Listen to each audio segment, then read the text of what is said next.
ನಮಸ್ಕಾರ, good morning. 30 ನಿಮಿಷ 30 ಸುದ್ದಿಗೆ ಸ್ವಾಗತ. ನಾನು ಪೃಥ್ವಿರಾಜ್ ಹಾರ್ನಹಳ್ಳಿ. 30 ನಿಮಿಷ 30 ಸುದ್ದಿಯಲ್ಲಿ ನಿನ್ನೆ ಆಗಿರುವಂತಹ ಪ್ರಮುಖ ಬೆಳವಣಿಗೆಗಳು, ಇವತ್ತು ಆಗಬಹುದಾದಂತಹ ಬೆಳವಣಿಗೆಗಳ ಪ್ರಮುಖ ಸುದ್ದಿಗಳನ್ನು ಒಂದೊಂದಾಗಿ ನಿಮ್ಮ ಮುಂದೆ ಇಡ್ತಾ ಹೋಗ್ತೀನಿ, ನೋಡ್ತಾ ಹೋಗೋಣ. ಬೆಂಗಳೂರು ಮೈಸೂರು ದಶಪಥ ಹೆದ್ದಾರಿಯ ಕ್ರೆಡಿಟ್ ವಾರ್ ಜೋರಾಗಿರುವಂತಹ ಹೊತ್ತಲ್ಲೇ ಟೋಲ್ ವಾರ್ ಸಹ ಶುರುವಾಗುವಂತೆ ಕಾಣ್ತಾ ಇದೆ. ಇಂದಿನಿಂದ ಬೆಂಗಳೂರು ಮೈಸೂರು ದಶಪಥ ಹೆದ್ದಾರಿ ಟೋಲ್ ಕಲೆಕ್ಷನ್ ಆರಂಭವಾಗುತ್ತೆ ಅಂತ ರಾಷ್ಟ್ರೀಯ ಹೆದ್ದಾರಿ ಪ್ರಾಧಿಕಾರ ಅಧಿಕೃತ ಆದೇಶವನ್ನು ಹೊರಡಿಸಿದೆ.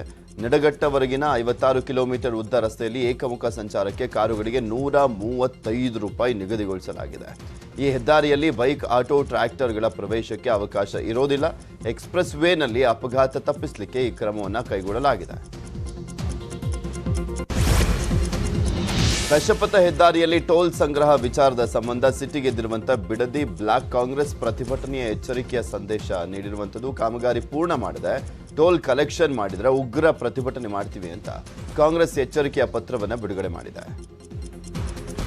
ಇನ್ನು ಕಾಂಗ್ರೆಸ್ ಮುಖಂಡ ಗಾಣಕಲ್ ನಟರಾಜ್ ರಾಮನಗರದಲ್ಲಿ ಎಚ್ಚರಿಕೆಯನ್ನು ಕೊಟ್ಟಿದ್ದಾರೆ. ಪೊಲೀಸರ ನೆರವಿನಿಂದ ನಮ್ಮನ್ನು ಹತ್ತಿಕ್ಕಲಿಕ್ಕೆ ಬಂದರೆ ಹುಷಾರ್, ಮುಂದಿನ ಅನಾಹುತಕ್ಕೆ ನೀವೇ ಜವಾಬ್ದಾರಿ ಅಂತ ರಾಷ್ಟ್ರೀಯ ಹೆದ್ದಾರಿ ಪ್ರಾಧಿಕಾರದ ಪ್ರಾಜೆಕ್ಟ್ ಡೈರೆಕ್ಟರ್ ಶ್ರೀಧರ್ಗೆ ಬಿಡದಿಯ ಕಾಂಗ್ರೆಸ್ ಮುಖಂಡ ವಾರ್ನಿಂಗ್ ಅನ್ನು ಕೊಟ್ಟಿದ್ದಾರೆ. ನಮಗೆ ಮೂಲಭೂತ ಸೌಕರ್ಯವನ್ನು ಒದಗಿಸಿ ನಂತರ ಟೋಲ್ನಲ್ಲಿ ಹಣವನ್ನು ಸಂಗ್ರಹಿಸಿ, ಇಲ್ಲದಿದ್ದರೆ ಇದರ ವಿರುದ್ಧ ನಾವು ಹೋರಾಟವನ್ನು ಮಾಡ್ತೇವೆ ಅಂತ ಎಚ್ಚರಿಕೆಯನ್ನು ಕೊಟ್ಟಿದ್ದಾರೆ. ಟೋಲ್ ಸಂಗ್ರಹವನ್ನ ಮಾಡ್ತೀವಿ ಅಂತ ಹೇಳಿ ಕಡ್ಡಾಯವಾಗಿ ಶ್ರೀಧರ್ ಅವರು ಮನೆ ಡಿ ಸಿ ಅವರಿಗೆ ಪತ್ರವನ್ನ ಬರೆದಿದ್ದಾರೆ. ಏನು ಪೊಲೀಸ್ ಬಂದೋಬಸ್ತ್ ಮುಖಾಂತರ ನಾವು ಕ್ರಮ ಕೈಗೊಂಡು ಟೋಲ್ ಸಂಗ್ರಹಕ್ಕೆ ನಮ್ಗೆ ಅವಕಾಶ ಮಾಡಿಕೊಡಿ ಅಂತ ಮೊನ್ನೆ ಶ್ರೀಧರ್ ಅವ್ರಿಗೆ ಒಂದು ಮಾತು ಕೇಳ್ತೀನಿ.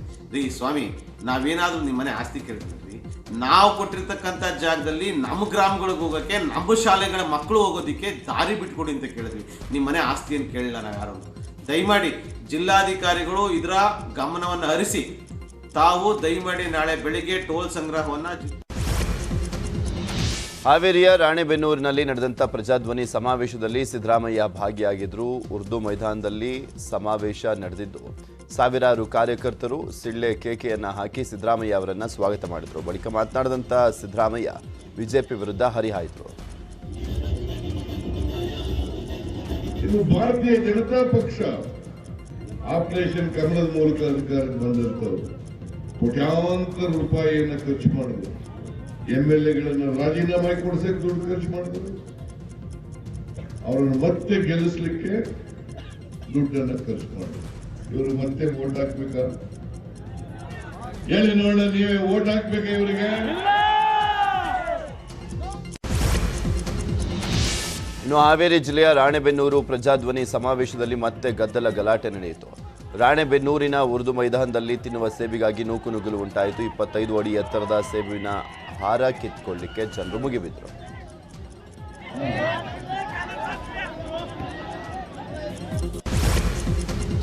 ಮಂಡ್ಯ ಜಿಲ್ಲೆಯ ನಾಗಮಂಗಲದಲ್ಲಿ ಕೆಪಿಸಿಸಿ ಅಧ್ಯಕ್ಷ ಡಿಕೆ ಶಿವಕುಮಾರ್ ನೇತೃತ್ವದಲ್ಲಿ ನಡೆದಂಥ ಪ್ರಜಾಧ್ವನಿ ಯಾತ್ರೆಯಲ್ಲಿ ಕಾಂಗ್ರೆಸ್ ನಾಯಕರು ಅಬ್ಬರಿಸಿದ್ದಾರೆ.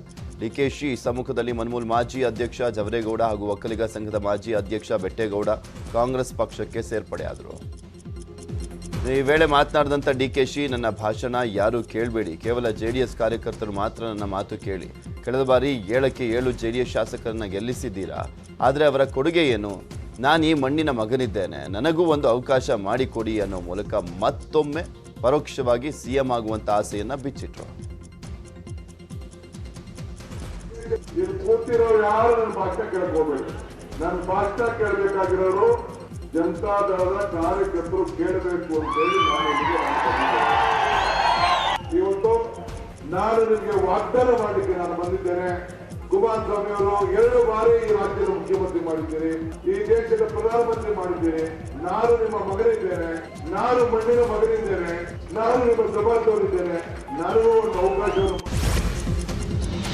ಆಪರೇಷನ್ ಕಮಲದ ರೂವಾರಿ ಅಂತಾನೆ ಕರೆಸಿಕೊಳ್ಳುವಂತ ಉದಯ್ ಗೌಡ ಕಾಂಗ್ರೆಸ್ ಸೇರ್ಪಡೆ ಆಗಿದ್ದಾರೆ. ಮದ್ದೂರು ಟಿಕೆಟ್ ಆಕಾಂಕ್ಷಿಯಾಗಿರುವಂತ ಉದಯ್ ಗೌಡ್ರನ್ನ ಡಿಕೆ ಶಿವಕುಮಾರ್ ಪಕ್ಷಕ್ಕೆ ಸೇರ್ಪಡೆ ಮಾಡಿಕೊಂಡ್ರು. ಈ ವೇಳೆ ಮಾತನಾಡಿದಂಥ ಡಿಕೆಶಿ, ಮದ್ದೂರು ವಿಚಾರವಾಗಿ ಗುರುಚರಣ್ ಹಾಗೂ ಉದಯ್ ಜೊತೆಗೆ 4-5 ಸುತ್ತಿನ ಮಾತುಕತೆ ಆಗಿದೆ. ಯಾರಿಗೆ ಟಿಕೆಟ್ ಕೊಟ್ಟರು ಕೂಡ ಇಬ್ಬರು ಒಟ್ಟಾಗಿ ಕೆಲಸ ಮಾಡ್ತಾರೆ ಅಂತ ಹೇಳಿದ್ರು.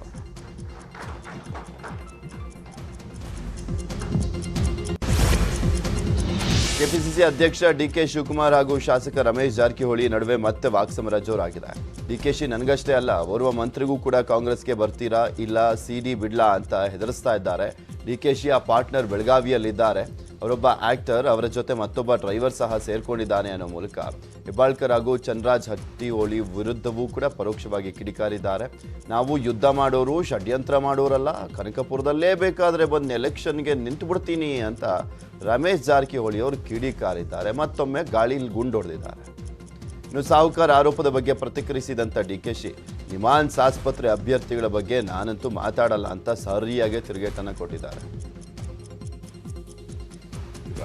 ಈ ಮೆಂಟಲ್ ಹಾಸ್ಪಿಟ್ಲ್ ಕ್ಯಾಂಡಿಡೇಟ್ ಬಗ್ಗೆ ನಾನೇನು ಮಾತಾಡೋಕ್ಕೆ ಹೋಗಲ್ಲ, ಅರ್ಥ ಆಯ್ತಾ? ಅವ್ರ ಪಾರ್ಟಿದು ಏನೇನಿದೆಯೋ ನನಗೆ ಗೊತ್ತಿಲ್ಲ. ನಾನು ಯಾರು ಹಾಸ್ಪಿಟ್ಲಿಗೆ ಮೆಂಟಲ್ ಹಾಸ್ಪಿಟ್ಲ್ ನಿಮಾನ್ಸ್ ಅಭ್ಯರ್ಥಿಗಳ ಬಗ್ಗೆ ನಾನೇನು ಮಾತಾಡೋಕ್ಕೆ ಹೋಗಲ್ಲ. ಈ ಮೆಂಟಲ್ ಹಾಸ್ಪಿಟ್ಲ್ ಕ್ಯಾಂಡಿಡೇಟ್ ಬಗ್ಗೆ ನಾನೇನು ಮಾತಾಡೋಕ್ಕೆ ಹೋಗಲ್ಲ, ಅರ್ಥ ಆಯ್ತಾ? ಅವ್ರ ಪಾರ್ಟಿದು ಏನೇನಿದೆಯೋ ನನಗೆ ಗೊತ್ತಿಲ್ಲ. ಡಿಕೆಶಿ ಹಾಗೂ ಸಾಹುಕಾರ್ ಜಂಗಿ ಕುಸ್ತಿ, ಈ ಬಗ್ಗೆ ಬಿಜೆಪಿ ರಾಷ್ಟ್ರೀಯ ಪ್ರಧಾನ ಕಾರ್ಯದರ್ಶಿ ಮಾತನಾಡಿರುವಂಥದ್ದು. ಸಿಟಿ ರವಿ, ರಮೇಶ್ ಜಾರಕಿಹೊಳಿ ಕಾಂಗ್ರೆಸ್ನಲ್ಲಿ ಇದ್ದಂಥವರು, ಹೀಗಾಗಿ ಕಾಂಗ್ರೆಸ್ ವರ್ಕಿಂಗ್ ಸ್ಟೈಲ್ ಅವರಿಗೆ ಗೊತ್ತಿದೆ ಅಂತ ಹೇಳಿದ್ರು. ಜಾರಕಿಹೊಳಿ ಅವರು ಕಾಂಗ್ರೆಸ್ನಲ್ಲಿ ಇದ್ದವರು, ಕಾಂಗ್ರೆಸ್ನ ವರ್ಕಿಂಗ್ ಸ್ಟೈಲ್ ಗೊತ್ತಿದೆ, ಅದಕ್ಕೆ ಅವ್ರು ಹಂಗೆ ಮಾತಾಡಿರ್ಬೋದು. ನನ್ನ ಹತ್ರ ಮಾಹಿತಿ ಇಲ್ಲ. ಜಾರಕಿಹೊಳಿ ಅವರು ಕಾಂಗ್ರೆಸ್ನಲ್ಲಿ ಇದ್ದವರು, ಕಾಂಗ್ರೆಸ್ ಜೆಡಿಎಸ್ ಭದ್ರಕೋಟೆ ಹಾಸನ ಜಿಲ್ಲೆಯಲ್ಲಿ ಜೆಡಿಎಸ್ ನಾಯಕರು ಅಬ್ಬರದ ಪಂಚರತ್ನ ರಥಯಾತ್ರೆಯನ್ನು ನಡೆಸಿದರು. ವೇಳೆ ಪಂಚರತ್ನ ವಾಹನದಲ್ಲಿ ಎಚ್ಡಿಕೆ ರೋಡ್ ಶೋ ಅನ್ನು ನಡೆಸಿದರು. ಮಾಜಿ ಸಚಿವ ಎಚ್ಡಿ ರೇವಣ್ಣ, ಎ ಮಂಜು, ಶಾಸಕ ಬಾಲಕೃಷ್ಣ, ಸೂರಜ್, ಸಂಸದ ಪ್ರಜ್ವಲ್ ರೇವಣ್ಣ ಸೇರಿದಂತೆ ಹಲವು ನಾಯಕರು ಕುಮಾರಸ್ವಾಮಿಗೆ ಸಾಥ್ ಕೊಟ್ಟರು. ಈ ವೇಳೆ ಕುಮಾರಸ್ವಾಮಿಗೆ ಆದಿಹಳ್ಳಿ ಗ್ರಾಮದ ರೈತ ನಿಂಗೇಗೌಡ ಕುರಿಮರಿ ಗಿಫ್ಟ್ ಅನ್ನು ಕೊಟ್ಟರು.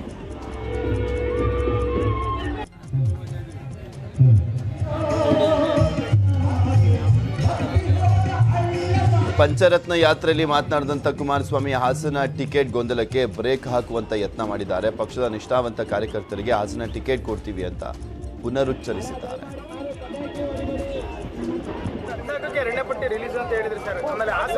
ಈಗಾಗಲೇ ಅಂತಿಮ ಪಟ್ಟಿ ಸಿದ್ಧ ಆಗ್ತಿದೆ. ಹಾಸನದ ಬಗ್ಗೆನೂ ನಾನೇನು ಹೇಳಿದ್ದೇನೆ, ಪಕ್ಷದ ಕಾರ್ಯಕರ್ತರಿಗೆ ಇವತ್ತು ನಾವು ಆದ್ಯತೆ ಕೊಡ್ತೀವಿ ಅಂತ ಹೇಳಿದ್ದೇನೆ. ಅದೇ ಮಾತು ಇವತ್ತು ನಂದು ಪಕ್ಷದ ಕಾರ್ಯಕರ್ತನಿಗೆ ಆದ್ಯತೆ.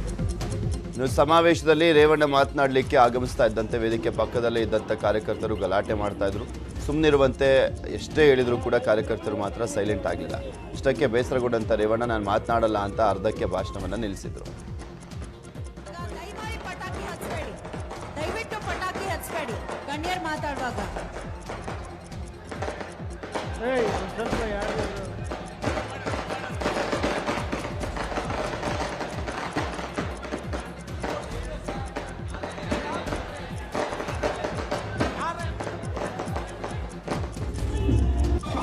ಹಾಸನದಲ್ಲಿ ಜೆಡಿಎಸ್ ಟಿಕೆಟ್ ಹಂಚಿಕೆ ಗೊಂದಲ ಮೂಡಿದ್ದು, ಕ್ಷೇತ್ರದ ಹೊರಗೂ ಕೂಡ ಸ್ವರೂಪ್ ಪ್ರಕಾಶ್ ಪರ ಘೋಷಣೆ ಕೇಳಿ ಬರ್ತಾ ಇದೆ.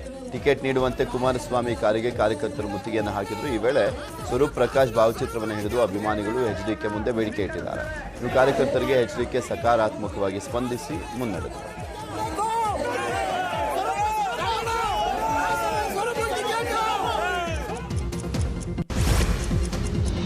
ದಾವಣಗೆರೆಯಲ್ಲಿ ನಡೆದಂಥ ಪ್ರಜಾಧ್ವನಿ ಸಮಾವೇಶದಲ್ಲಿ ಬಿಜೆಪಿ ಹಾಗೂ ಜೆಡಿಎಸ್ ವಿರುದ್ಧ ಮಾಜಿ ಸಿಎಂ ಸಿದ್ದರಾಮಯ್ಯ ವಾಗ್ದಾಳಿಯನ್ನು ನಡೆಸಿದ್ದಾರೆ. ನಾವು ಕೋಮುವಾದಿ ಪಕ್ಷವನ್ನು ದೂರವಿಡಲಿಕ್ಕೆ ಕುಮಾರಸ್ವಾಮಿ ಜೊತೆ ಸಮ್ಮಿಶ್ರ ಸರ್ಕಾರವನ್ನು ಮಾಡಿದ್ವಿ.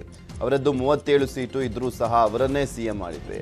ಆದರೆ ಅವರು ತಾಜ್ ವೆಸ್ಟ್ ಎಂಡ್ನಲ್ಲಿ ಕೂತು ಆಡಳಿತವನ್ನು ನಡೆಸಿದ್ರು. ಯಡಿಯೂರಪ್ಪ ಆಪರೇಷನ್ ಕಮಲದ ಪಿತಾಮಹ. ಒಬ್ಬೊಬ್ಬ ಎಂಎಲ್ಎಗೆ 30 ಕೋಟಿ ಕೊಟ್ಟು ಖರೀದಿಯನ್ನು ಮಾಡಿದ್ರು. ದಯವಿಟ್ಟು ಜೆಡಿಎಸ್ಗೆ ವೋಟ್ ಹಾಕಬೇಡಿ, ನೀವು ಜೆಡಿಎಸ್ಗೆ ವೋಟ್ ಹಾಕಿದರೆ ಅದು ಬಿಜೆಪಿಗೆ ಹೋಗುತ್ತೆ ಅಂತ ಸಿದ್ದರಾಮಯ್ಯ ಕಿಡಿಕಾರಿದ್ದಾರೆ.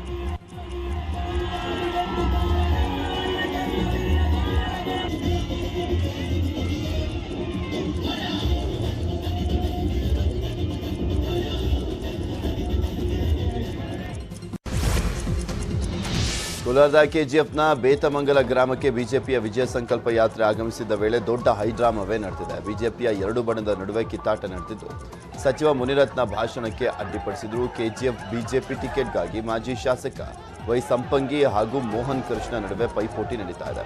ಹೀಗಾಗಿ ಬಿಜೆಪಿ ಸಂಕಲ್ಪ ಯಾತ್ರೆ ಬರ್ತಾ ಇದ್ದಂತೆ ಪರಸ್ಪರ ಜೈಕಾರ ಘೋಷಣೆಯನ್ನು ಕೂಗಿದ್ದಾರೆ. ಯಾತ್ರೆ ವಾಹನವನ್ನ ಅಡ್ಡ ಹಾಕಿ ಘೋಷಣೆಯನ್ನು ಕೂಗಲಾಗಿದೆ.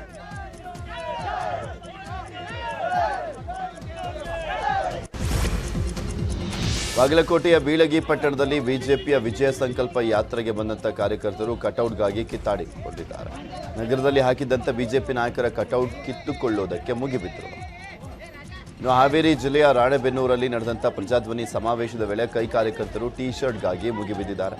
ಕೆಬಿ ಕೋಳಿವಾಡ ಹಾಗೂ ಪ್ರವೀಣ್ ಕನ್ನೂರರ ಭಾವಚಿತ್ರ ಇರುವಂತ ಟಿ ಶರ್ಟ್ಗಾಗಿ ನೂಕಾಟ ತಳ್ಳಾಟ ಏರ್ಪಟ್ಟಿತ್ತು. ಎಸ್ಟಿ ಸಮುದಾಯದ ಮತಗಳ ಮೇಲೆ ಕಣ್ಣು ಹಾಕಿರುವಂತಹ ಕಮಲ ನಾಯಕರು ಬೆಳಗಾವಿ ಜಿಲ್ಲೆಯ ಚಿಕ್ಕೋಡಿ ತಾಲೂಕಿನ ಯಮಕನಮರಡಿ ಮತಕ್ಷೇತ್ರದಲ್ಲಿ ಬಿಜೆಪಿ ಎಸ್ಟಿ ಸಮಾವೇಶ ನಡೆಸಿದೆ. ವೇಳೆ ಬಿಜೆಪಿ ರಾಜ್ಯ ಉಪಾಧ್ಯಕ್ಷ ಬಿವೈ ವಿಜಯೇಂದ್ರ, ಶಾಸಕ ರಾಜುಗೌಡ ಸೇರಿದಂತೆ ಹಲವು ನಾಯಕರು ಭಾಗಿಯಾಗಿದ್ದರು. ಈ ವೇಳೆ ಮಾತನಾಡಿದಂಥ ಬಿವೈ ವಿಜಯೇಂದ್ರ, ಇನ್ನು ಮುಂದಿನ ಬಾರಿ ಅಧಿಕಾರಕ್ಕೆ ಬರುವಂತ ಪಕ್ಷವಾದ್ರಿಂದ ಸಹಜವಾಗಿ ಪಕ್ಷದಲ್ಲಿ ಪೈಪೋಟಿ ಇದೆ. ಪಕ್ಷದಲ್ಲಿರುವಂಥ ಎಲ್ಲಾ ಗೊಂದಲವನ್ನ ಹಿರಿಯರು ಬಗೆಹರಿಸುತ್ತಾರೆ ಅಂತ ಹೇಳಿದರು. ರವಿ ಅಧ್ಯಕ್ಷರಾಗಿರುವಂತಹ ಶ್ರೀಯುತ ಮಾರುತಿ ಅಷ್ಟಗಿಯವರು ಮಂಡ್ಯದಲ್ಲಿ ಉರಿಗೌಡ ಹಾಗೂ ನಂಜೇಗೌಡ ಮಹಾದ್ವಾರ ದಂಗಲ್ ಜೋರಾಗಿದೆ. ಈ ಬಗ್ಗೆ ಮಾತನಾಡಿರುವಂಥ ಸಿಟಿ ರವಿ, ಮಹಾದ್ವಾರ ತೆರವು ಅಕ್ಷಮ್ಯ ಅಪರಾಧ, ದ್ವಾರ ಹಾಕಿದ್ದು ಸರಿ ಇದೆ, ತೆರವು ಮಾಡಿದ್ದು ಯಾಕೆ ಅಂತ ಗೊತ್ತಿಲ್ಲ, ಮುಂದಿನ ದಿನಗಳಲ್ಲಿ ಶಾಶ್ವತ ದ್ವಾರ ನಿರ್ಮಿಸ್ತೇವೆ ಅಂತ ಬಿಜೆಪಿ ರಾಷ್ಟ್ರೀಯ ಪ್ರಧಾನ ಕಾರ್ಯದರ್ಶಿ ಸಿಟಿ ರವಿ ಹೇಳಿಕೆಯನ್ನು ಕೊಟ್ಟರು. ಈ ನಡುವೆ ಉರಿಗೌಡ ಹಾಗೂ ನಂಜೇಗೌಡರ ಹೆಸರಿನ ಮೂಲಕ ಸಮುದಾಯಕ್ಕೆ ಅಪಮಾನ ಮಾಡ್ತಾ ಇದ್ದಾರೆ ಅಂತ ಮಾಜಿ ಸಿಎಂ ಕುಮಾರಸ್ವಾಮಿ ಕಿಡಿಕಾರಿದ್ದಾರೆ. ಸಚಿವ ವಿ ಸೋಮಣ್ಣ ಬಿಜೆಪಿಗೆ ಗುಡ್ ಬೈ ಹೇಳಿ ಕಾಂಗ್ರೆಸ್ ಸೇರ್ತಾರೆ ಎನ್ನುವಂಥ ವದಂತಿಗಳು ಕೇಳಿ ಬರ್ತಾ ಇರುವಂಥ ಹೊತ್ತಲ್ಲೇ ಮೊನ್ನೆ ಪ್ರಧಾನಮಂತ್ರಿ ನರೇಂದ್ರ ಮೋದಿ ಸಮಾರಂಭದಲ್ಲಿ ಸೋಮಣ್ಣ ಭಾಗವಹಿಸಿದರು. ಹುಬ್ಬಳ್ಳಿಯ ಹೋಟೆಲ್ನಲ್ಲಿ ವಿ ಸೋಮಣ್ಣ ಜೊತೆ ಕೇಂದ್ರ ಸಚಿವ ಪ್ರಹ್ಲಾದ್ ಜೋಶಿ, ಸಿಎಂ ನೇತೃತ್ವದಲ್ಲಿ ಸಂಧಾನ ನಡೆದಿದೆ ಅಂತ ಹೇಳಲಾಗ್ತಾ ಇದೆ. ಇದೇ ವಿಷಯವಾಗಿ ಮಾತನಾಡಿದಂಥ ಸೋಮಣ್ಣ, ನಾನು ಕಾಂಗ್ರೆಸ್ ಸೇರ್ತೀನಿ ಅಂತ ಹೇಳಿದ್ನ, ನಾನು ಬದ್ಧತೆಯನ್ನು ಕಾಪಾಡಿಕೊಂಡು ಬಂದಿದ್ದೇನೆ ಅಂತ ಹೇಳಿದ್ರು. ಮಾಜಿ ಸಚಿವ ಕೆಎಸ್ ಈಶ್ವರಪ್ಪ ನಿನ್ನೆ ಮಂಗಳೂರಿನಲ್ಲಿ ಭಾಷಣ ಮಾಡ್ತಾ ಇದ್ದಂಥ ವೇಳೆ ಆಜಾನ್ ಕೂಗಿದ್ದಕ್ಕೆ ಕಿಡಿಕಾರಿದ್ರು. ನನಗೆ ಎಲ್ಲಿ ಹೋಗಿದ್ರು ಕೂಡ ಇದೊಂದು ತಲೆನೋವು ತಪ್ಪಲ್ಲ, ಮೈಕ್ನಲ್ಲಿ ಕೂಗಿದ್ರೆ ಮಾತ್ರನ ಅಲ್ಲಾಗೆ ಕೇಳಿಸೋದು ಅಂತ ವಿವಾದಿತ ಮಾತುಗಳನ್ನಾಡಿದ್ರು. ಈಗ ಈಶ್ವರಪ್ಪನವರ ಮತ್ತೊಂದು ವಿಡಿಯೋ ವೈರಲ್ ಆಗಿದೆ.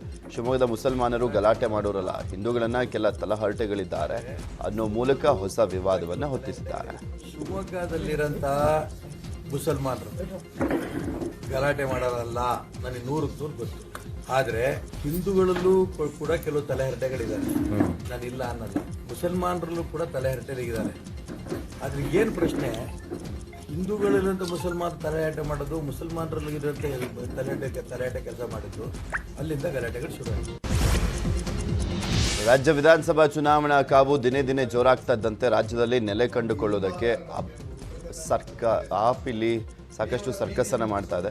ರಾಮನಗರದಲ್ಲಿ ಮಾತನಾಡಿದಂಥ ರಾಜ್ಯ ಪ್ರಚಾರ ಸಮಿತಿ ಅಧ್ಯಕ್ಷ ಮುಖ್ಯಮಂತ್ರಿ ಚಂದ್ರು, ರಾಮನಗರ ಜಿಲ್ಲೆಯ 4 ವಿಧಾನಸಭಾ ಕ್ಷೇತ್ರಕ್ಕೆ ಸಂಭಾವ್ಯ ಅಭ್ಯರ್ಥಿಗಳ ಆಯ್ಕೆ ಮಾಡಲಾಗಿದೆ. ಕೇಜ್ರಿವಾಲ್ರನ್ನ ರಾಮನಗರಕ್ಕೆ ಕರೆತಂದು ಸಮಾವೇಶ ಮಾಡ್ತೇವೆ. ಸದ್ಯ ರಾಮನಗರದಲ್ಲಿ ಡಿಕೆಶಿ ಹಾಗೂ HDK ಪ್ರಾಬಲ್ಯವಿದೆ. ಕಾಲಕ್ರಮೇಣ ಎಲ್ಲವೂ ಸಹ ಸರಿ ಹೋಗುತ್ತೆ. ದೆಹಲಿಯಲ್ಲೂ ಮೊದಲು ಹೀಗೆ ಇತ್ತು, ಈಗ ಬದಲಾಗಿಲ್ವಾ ಅಂತ ಹೇಳಿದ್ರು. ಬೆಂಗಳೂರಿನ ಬೈಯಪ್ಪನಹಳ್ಳಿ ರೈಲ್ವೆ ಸ್ಟೇಷನ್ನ ಡ್ರಮ್ನಲ್ಲಿ ಮಹಿಳೆಯ ಶವ ಪತ್ತೆ ಆಗಿದೆ. ರೈಲ್ವೆ ನಿಲ್ದಾಣಕ್ಕೆ ಶವ ತಂದಿಟ್ಟು ಆರೋಪಿಗಳು ಎಸ್ಕೇಪ್ ಆಗಿದ್ದಾರೆ. ಸುಮಾರು 31ರಿಂದ 35 ವರ್ಷ ಆಸುಪಾಸಿನ ವಯಸ್ಸಿನ ಮಹಿಳೆ ಶವ ಪತ್ತೆಯಾಗಿದ್ದು, ರೈಲ್ವೆ ಪೊಲೀಸರು ತನಿಖೆಯನ್ನು ಚುರುಕುಗೊಳಿಸಿದ್ದಾರೆ. ಇನ್ನು ಆಟೋದಲ್ಲಿ ಬಂದಂಥ 3 ಆರೋಪಿಗಳು ಶವವನ್ನು ತಂದಿಟ್ಟಿರುವಂಥ ದೃಶ್ಯ ಸಿಸಿಟಿವಿಯಲ್ಲಿ ಸೆರೆಯಾಗಿದೆ. ಘಟನಾ ಸ್ಥಳಕ್ಕೆ ರೈಲ್ವೆ SP ಸೌಮ್ಯಲತಾ ಭೇಟಿಯನ್ನು ನೀಡಿ ಪರಿಶೀಲನೆ ನಡೆಸಿದ್ದಾರೆ. ಮಹಾರಾಷ್ಟ್ರದ ಅಹಮದ್ನಗರ ಜಿಲ್ಲೆಯಲ್ಲಿ ಬೋರ್ವೆಲ್ನಲ್ಲಿ ಮಗುವೊಂದು ಬಿದ್ದಿದೆ. ಕರ್ಜತ್ನಲ್ಲಿ 5 ವರ್ಷದ ಕಂದಮ್ಮ ಆಟವಾಡ್ತಾ ಇದ್ದಂಥ ಮಗು ಬಿದ್ದಿರುವಂಥದ್ದು. ಸುಮಾರು 15 ಅಡಿ ಆಳದಲ್ಲಿ ಬೋರ್ವೆಲ್ನಲ್ಲಿ ಮಗು ಬಿದ್ದಿದೆ. ಘಟನಾ ಸ್ಥಳಕ್ಕೆ 5 NDRF ತಂಡ ಆಗಮಿಸಿ ರಕ್ಷಣಾ ಕಾರ್ಯಾಚರಣೆಯನ್ನು ನಡೆಸ್ತಾ ಇದ್ದಾರೆ. ಬಿಹಾರದಲ್ಲಿ ಕಾಮುಕರ ಕಾಟ ಮಿತಿಮೀರಿದೆ. ಜುಮೈ ಸದರ್ ಎಂಬಲ್ಲಿ ಕಾಮುಕರೊಬ್ಬ ಆಸ್ಪತ್ರೆ ಆವರಣದಲ್ಲೇ ಆರೋಗ್ಯ ಕಾರ್ಯಕರ್ತೆಗೆ ಲೈಂಗಿಕ ಕಿರುಕುಳವನ್ನು ನೀಡಿದ್ದಾನೆ. ಆಸ್ಪತ್ರೆ ಆವರಣದಲ್ಲಿ ನಿಂತಿದ್ದಂಥ ಆರೋಗ್ಯ ಕಾರ್ಯಕರ್ತೆಗೆ ಹಿಂದಿನಿಂದ ಬಂದ ಕಾಮುಕನೊಬ್ಬ ಮುತ್ತು ಕೊಟ್ಟು ಎಸ್ಕೇಪ್ ಆಗಿದ್ದಾನೆ. ಮಾಜಿ ಸೈನಿಕರ ನಿವೃತ್ತಿ ವೇತನ ಬರ್ತಾ ಇದ್ದಂಥ ಬ್ಯಾಂಕ್ ಖಾತೆಯನ್ನು ಬಂದ್ ಮಾಡಿದ ಹಿನ್ನೆಲೆಯಲ್ಲಿ ಶಿವಮೊಗ್ಗ ನಗರದ ಕುವೆಂಪು ರಸ್ತೆಯಲ್ಲಿರುವಂಥ ಕೆನರಾ ಬ್ಯಾಂಕ್ ಮುಂಭಾಗ ಮಾಜಿ ಸೈನಿಕರು, ರೈತ ಸಂಘ ಹಾಗೂ ಹಸಿರು ಸೇನೆ ವತಿಯಿಂದ ಪ್ರತಿಭಟನೆ ನಡೆಸಲಾಯಿತು. ಶಿಕಾರಿಪುರ ಮೂಲದ ಮಾಜಿ ಸೈನಿಕ ರವಿ ಅವರ ಬ್ಯಾಂಕ್ ಖಾತೆಯನ್ನು ಬಂದ್ ಮಾಡಲಾಗಿದ್ದು, ಅದರಲ್ಲಿದ್ದಂಥ ಹಣವನ್ನು ಕೂಡ ಬ್ಲಾಕ್ ಮಾಡಿದ್ದಾರಂತೆ. ಚಾಮರಾಜನಗರ ಜಿಲ್ಲೆಯ ಹುಲಿ ಸುರಕ್ಷಿತ ಪ್ರದೇಶದ ಕೆಗುಡಿ ವಲಯದಲ್ಲಿ ಸಫಾರಿಗೆ ಹೋದಂಥವರಿಗೆ 3 ಹುಲಿಗಳು ದರ್ಶನ ನೀಡಿವೆ. 2 ಮರಿಗಳ ಜೊತೆ ಹುಲಿ ಪೋಸ್ ಕೊಟ್ಟಿದ್ದು, ಈ ವಿಡಿಯೋ ಈಗ ಸಾಮಾಜಿಕ ಜಾಲತಾಣಗಳಲ್ಲಿ ವೈರಲ್ ಆಗಿದೆ.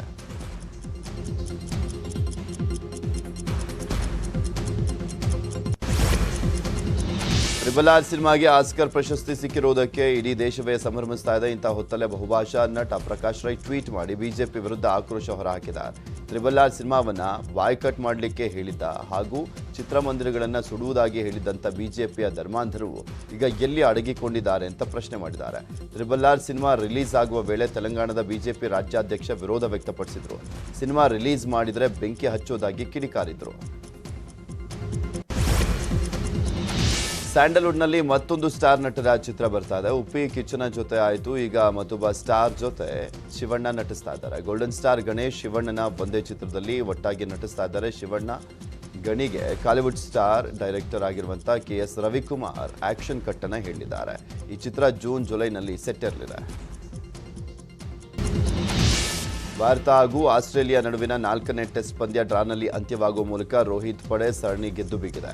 4 ಪಂದ್ಯಗಳ ಟೆಸ್ಟ್ ಸರಣಿಯಲ್ಲಿ ಮೊದಲ 2 ಪಂದ್ಯವನ್ನು ಭಾರತ ಗೆದ್ದಿತ್ತು. ಕೊನೆಯ ಪಂದ್ಯ ಡ್ರಾನಲ್ಲಿ ಕೊನೆಗೊಂಡಿದ್ದು ಟೀಮ್ ಇಂಡಿಯಾ 2-1 ಅಂತರದಲ್ಲಿ ಟೆಸ್ಟ್ ಸರಣಿ ಮುಳುಗೇರಿಸಿಕೊಂಡಿದೆ. ಇನ್ನೊಂದೆಡೆ ನ್ಯೂಜಿಲೆಂಡ್ ವಿರುದ್ಧ ಶ್ರೀಲಂಕಾ ಸೋಲು ಅನುಭವಿಸಿದ್ರಿಂದಾಗಿ ವಿಶ್ವ ಟೆಸ್ಟ್ ಚಾಂಪಿಯನ್ಶಿಪ್ ಫೈನಲ್ಗೆ ಭಾರತ ಅರ್ಹತೆಯನ್ನು ಪಡೆದಿದೆ.